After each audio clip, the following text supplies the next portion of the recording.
Thanks for downloading a 3CR podcast. 3CR is an independent community radio station based in Melbourne, Australia. We need your financial support to keep going. Go to www.3cr.org.au for more information and to donate online. Now stay tuned for your 3CR podcast.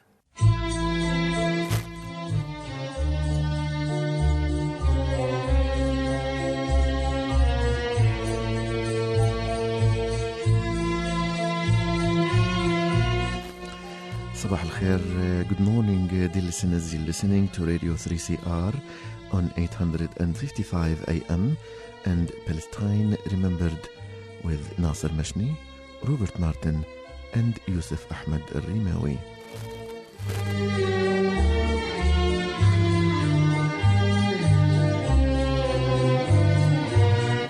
Thanks for tuning into another edition of Australia's only radio program that is totally dedicated to the Palestinian cause in English language. I would like to welcome our listeners on the AM dial and those who will join us later on 3cr.org.au/podcasts.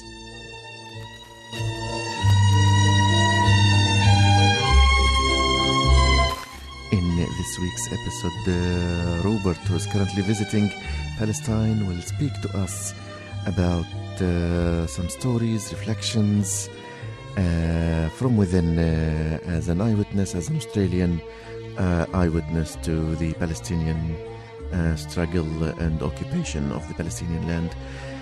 Stay with us and enjoy the episode.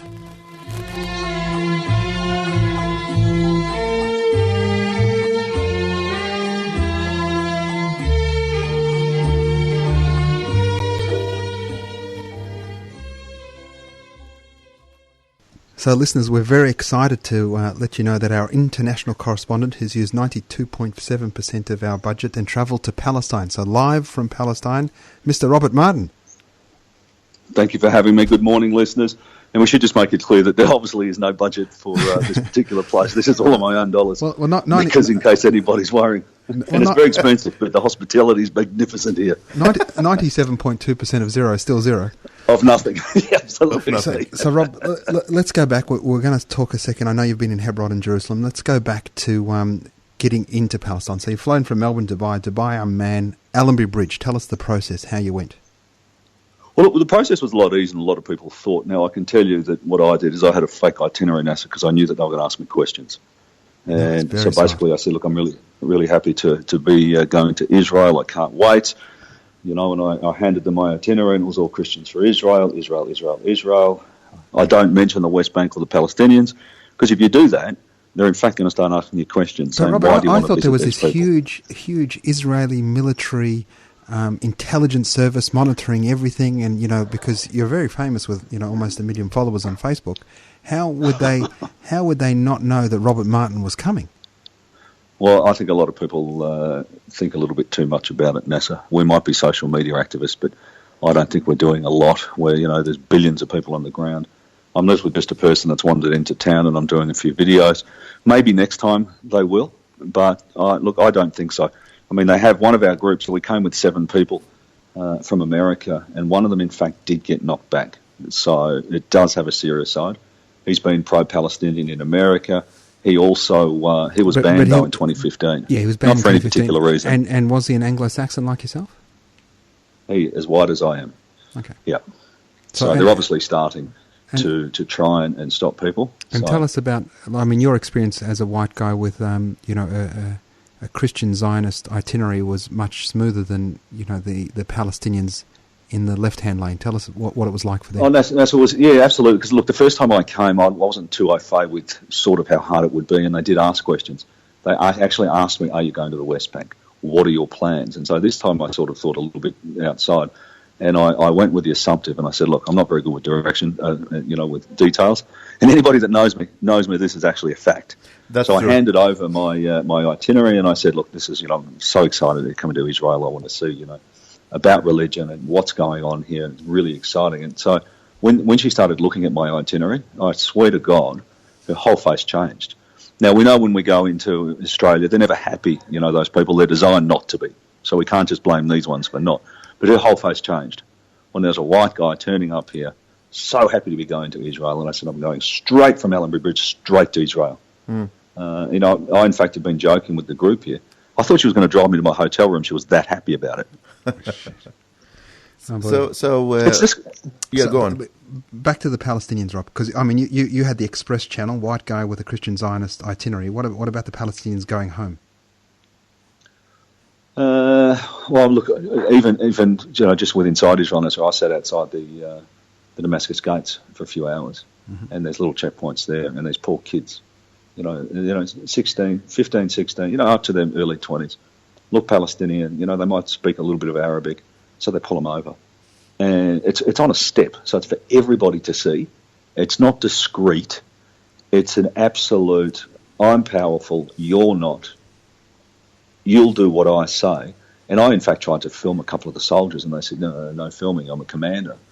And I said, well, how come you're happy to pose with other people down there being proud IDF soldiers, but yet when you're doing your dog's work, because that's what it is, and I'm getting angrier the longer I'm here, you don't want to be videoed.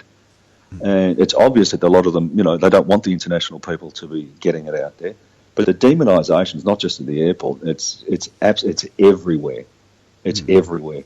But I am going to interview someone later today, just on that, who is an Israeli Jew, who is going to marry a Palestinian, and the differences from when he goes on his own to when he goes through with her, all but once, and this is about over 10 times, all but once. She's been strip searched. All but once. That's through Allenby? That's going through Tel Aviv. She's an Israeli Palestinian. Okay. So she's an Israeli citizen, but she's a Palestinian. And he's an Israeli Jew. And so they have numbers. And, he's an Israeli Jew. He speaks out a little bit, but, because he is the absolute pinnacle of the sort of people, he just goes through. Yeah. I mean, it's disgusting. He's when he was telling me this citizen. the other day. So, Robert, what do you say to people who deny apartheid? Because it sounds to me like it's a matter of eyes opening.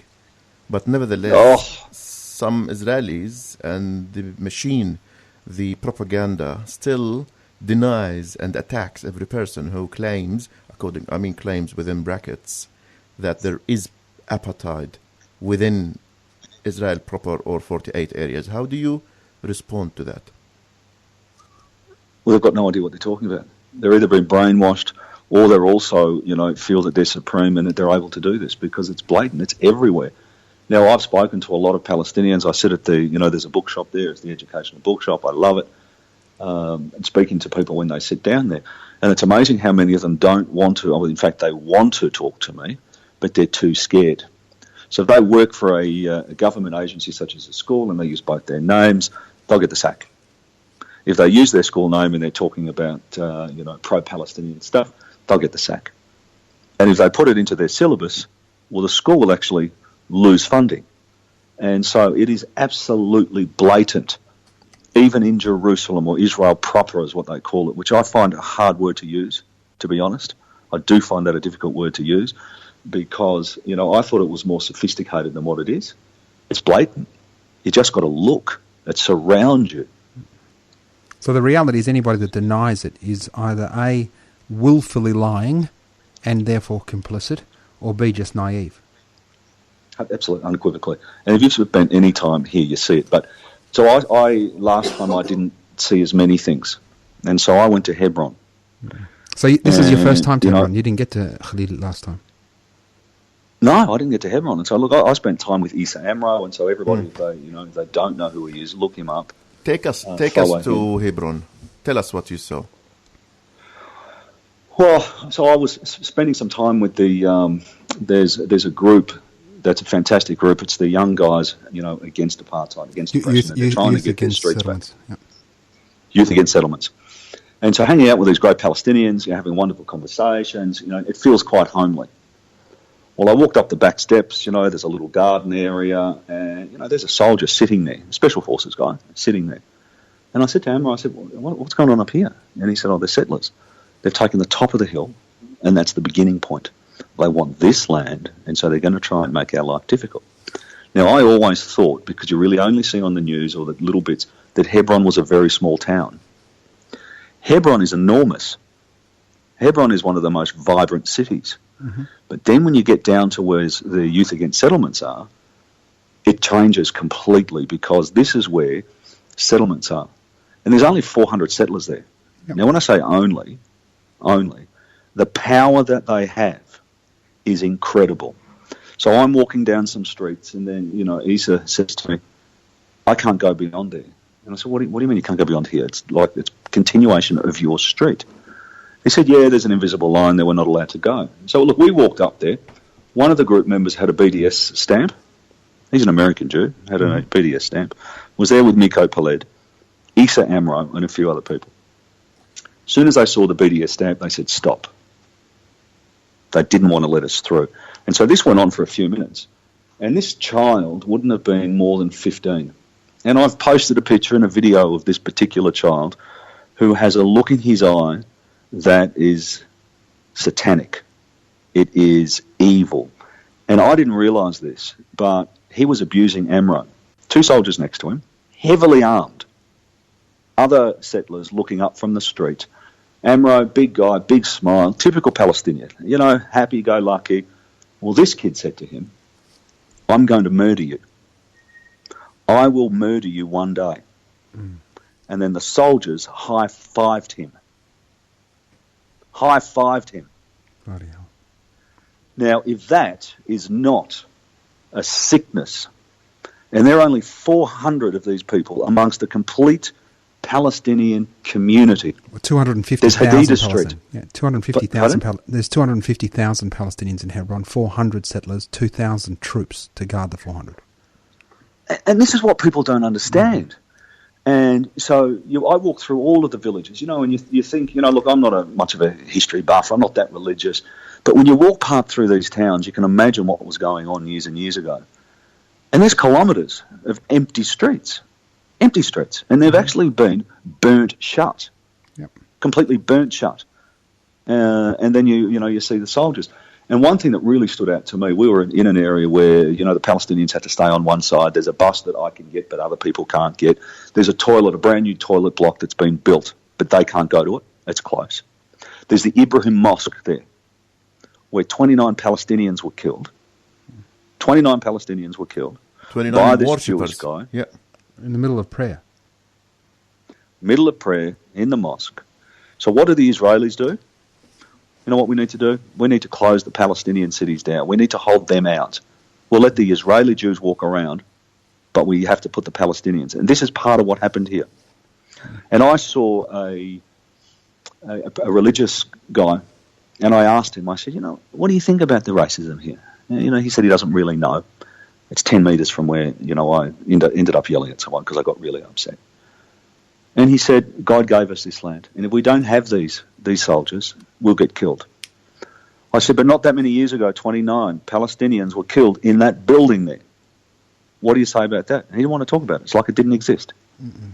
And this isn't new. No. This isn't a thing that's not common. It is common. It is throughout this place. Yeah. So I don't care what anyone says. Do not dare tell me that it isn't like this unless you've experienced it. Unless you've seen a 10 to 12-year-old child speak to someone in a way that he means it, that I'm going to kill you. He will be given a gun when he is 16. This person, the soldiers who had the guns that are there to protect the so-called civilians in there, being the settlers, high-fived this person. Mm-hmm. Don't tell me that the Palestinians are the evil people here. Or the violent ones, no. So we should have no idea if that's what they're saying. Robert, I think it's worth mentioning that if people think that the settler who killed 29 Palestinians is considered by Israelis a terrorist, they're wrong, because he's celebrated in his own settlement, Kiryat Arba. Yeah, there's a Baruch. They had a huge monument. It's still there. A huge monument. Yeah. A huge monument and of the murderer. These are the things that do, really do upset me, because the whole thing is flipped. The whole thing is flipped. And, I'm travelling with Miko Peled, and he said one thing that has not got out of my mind. And he said, Rob, The Palestinians, they're no good at violence. They're no good at it. They're heartwarming people. They welcome people. Look where it's got them. And it's the truth. That's what exactly Mahmoud Darwish said in one of his poems.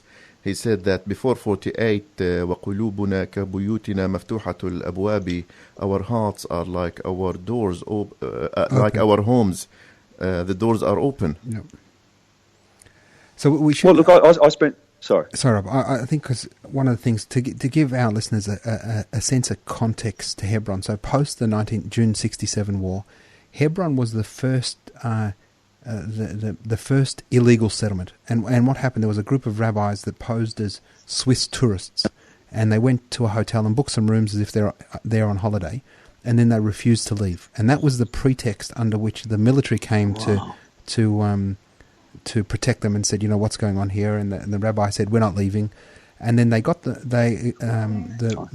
Knesset was held by some religious parties, and to keep those religious parties within, to keep them satisfied and keep in power, they moved those settlers to a military outpost within Hebron, and then that was the start of the settlement enterprise into the West Bank, which sees now over 600,000, up to 750,000, according to some numbers, of illegal settlers in what is supposed to be Palestine, East Jerusalem and the West Bank. Supposed to be. It's Palestinian land. Well, no, I'm saying that the 750,000 are now inside Palestine. They should be Palestinian Jews. Yeah. Now, on Hebron, I'm sure you had the chance to discover the culture of Palestinians, especially what makes Hebron different. Did they tell you that we make jokes at them, at the Khalili people? Did your Hebrew friends tell you this? No, tell me. No, I'm not going to tell a joke, but we just make jokes at them. I'll tell you when you come back, a joke. Yeah, because look, what was interesting, I was only in there for a day and a half in that particular part, and then I was staying in Bethlehem because I'm seeing a lot of different things. I'm going to go back to Hebron for a little while, but and so I will be spending a lot of time. But look, I spent time with a farmer. You know, his father built the house. You know, it was in 1914 the house the family started. You know, starting to build stuff, but they've had the land for generations. You know, generations. He fed us. He did all of these magnificent things. We walked up to where his house was, and then he pointed back to where his land used to be. And there's settlements. There's 5 settlements around him. He's lost his mother, who was shot. His brother was shot. He showed me the pictures. He's got actually a picture. There was the siege. Do you remember, and you guys will know more about it, but there was a siege in the church where he lost his family. Yeah, and he lost his family members. So I've done a video interview, and we'll replay it. But to hear this gentleman's heart about he just wants his land. Yes, the land, some of the land, they offered to buy it. He said, no, I'm a farmer, this is generations, this is the whole thing. So one morning he woke up. A lot of the watering systems had been cut. The trees had been cut. They'd been put on, in his new land, and a fence had gone up. They'd actually just taken it. Just taken his land. Now, do you think this guy sleeps after his mother being shot, his brother being killed? He gets threatened all the time by the settlers. He's at a roundabout where, it's very, very heavily guarded. And he's not going anywhere. But the stories that he had to tell me, I was crying. Because he's like our dad or our granddad. No violence in him. No, nothing. Just a farmer that wants to work. Yet the world will say that he is an angry person, doesn't love his kids enough to, just wants the destruction of Israel. It is so untrue. No, so untrue. So we did some olive picking at his house, and it was beautiful. Yes, this is the olive picking season now in Palestine.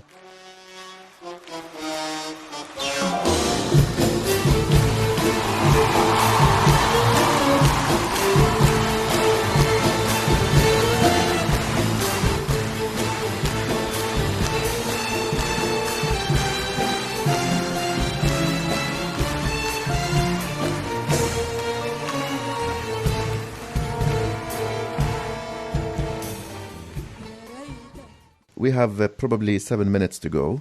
So I want you, Robert, to tell me about other destinations you went in Palestine, maybe Jerusalem or Bethlehem. Spent a lot of time in Bethlehem. We found some pretty good bars and some shisha bars, so that was really good. But speaking to a lot of the locals, without my permission. without with things changing. And look, I spoke to a magnificent guy, Baha, who was a Palestinian. Obviously can't come into Jerusalem because I wanted him to keep giving me guides. But he was telling me how everything has changed and, you know, how there's... in fact, let's go back to Hebron for a second. There's 102 checkpoints in a 1 kilometre radius. Wow. He told me that. 102 checkpoints in a 1 kilometre radius. Did you go down Shahada Street? Yeah, So, absolutely. because that's one of the used to be the main market in Hebron, and that's entirely closed now to Palestinians. Yeah, so I'll go back there and I'll walk up there and I'll do a video because it is bizarre. It actually is bizarre. Yeah, go on. You were but talking Baha about was also telling me that Bethlehem. there's 100 plus different permits, you know, for him to come into Jerusalem. Yep. You know, 102 different sorts. And even if you have one, you know, you can be good and you can, you know, you're on your way in. I turn around and go, you know what, not today. Yep. And you have to reapply. You actually have to reapply. And it is an absolute apartheid system that is wanting to make life so difficult for these people. But the fact that they can't come in here, they're born and raised over there. It's 10 kilometres. You said that your friend is from Bethlehem, but nevertheless he's not allowed to join you to Jerusalem. No, he can't. And it's just, you know, and it's those sort of things that it blow you away. And also use of the fact that, you know, the Palestinians in Australia that can't come here. Including myself. Or the Palestinians that are, yeah, I mean, and I sit there sometimes thinking, you know, I'm a complete stranger, but yet I have rights like you wouldn't believe. I can get any bus I want. I can go through checkpoints anywhere, maybe for a few more weeks and they'll kick me out. But, you know, these poor people that are, you know, indigenous to this population, and then you see these Israeli Jews that have accents that are not even close to being here. But they have an arrogance and an awe about them. You belong in New York. So sad, Nessa. Yeah. So sad. And, you know, everything that you told me over the 20 years that I've known, I just remember all the little bits and pieces that you said, and then it just hits hard. And then you speak to, I mean, I'm a bit of a wanderer. I like to travel on my own. And I find myself having the magnificent tea and, you know, talking to the older people. And look, there's a particular place in Jerusalem, there's a little alleyway. And I sat there for about 2 hours. And I don't know what they were saying. You know, they're all in about, you know, from their 70s, maybe upwards a little bit more. But we had the best time. And they were probably saying, who's this white guy, as we were smoking shisha. But, you know, they would come up and make little conversations, and then someone would come and interpret, you know, how things have changed and how bad things are, how, you know, their fathers used to get along with everybody here, and Zionism is ruining the area. And it's unequivocal. Robert, now talk to me about Jerusalem. What's one thing you want to share about your visit to Jerusalem? Welcoming, but it's a place that has a virus in it. It's a place that has a virus. It's like the whole of Palestine. There's viruses here. I've bought more kafirs than they sell here. But there's a particular kafir shop down in the heart. He's got a lovely shop. There's a settler living above. They forced their way in. So they live directly above his shop. Now I'm going to spend time with him today. I asked him why, and, you know, I said, you know, because he's selling kafirs, he's selling all those different things, and he's got the, you know, the kippers and all of those. And I said, why are you selling these? To me, it's, you know, it feels a bit of a sellout for you. Why? And he says he has to. He has to do it. If he doesn't, they can close him down. But 2 nights before I met him, so it was last week, and it was probably in the paper, there were hundreds of settlers running down the main street. And they broke into some houses, beat some people up, smashed some windows, again, to show their presence. Because it's mainly Palestinian, but you can see the Star of David flags. But you don't see a lot of Palestinian flags because you get in trouble.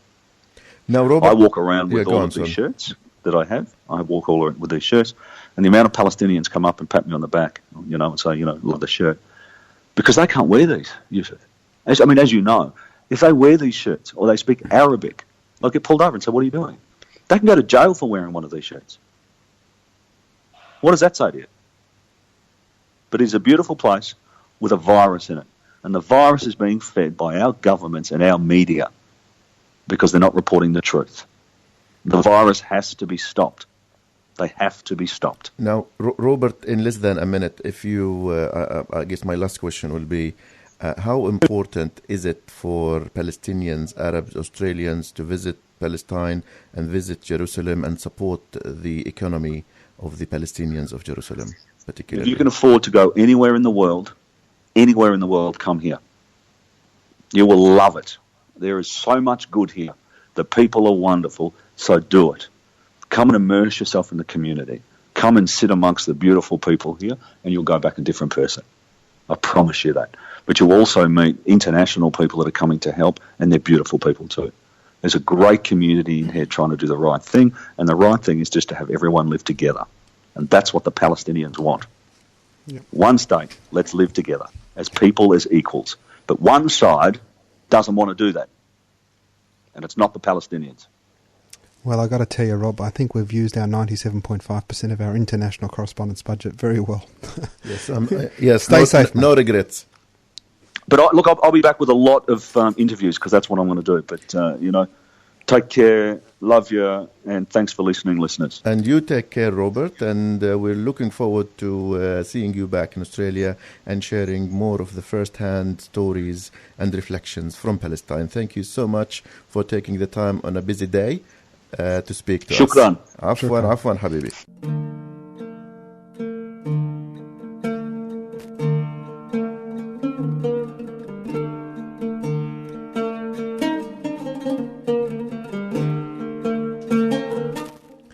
With this, we've come to the end of this week's episode of Palestine Remembered, and we spoke with Robert Martin, our co-host, who is currently visiting Palestine, and we have listened to the stories and reflections he shared with us. Remember to tune in next Saturday, same time. Until then, this is Nasser Mashni, Yusuf Ahmed Rimawi, wishing you the best of all time, and salam.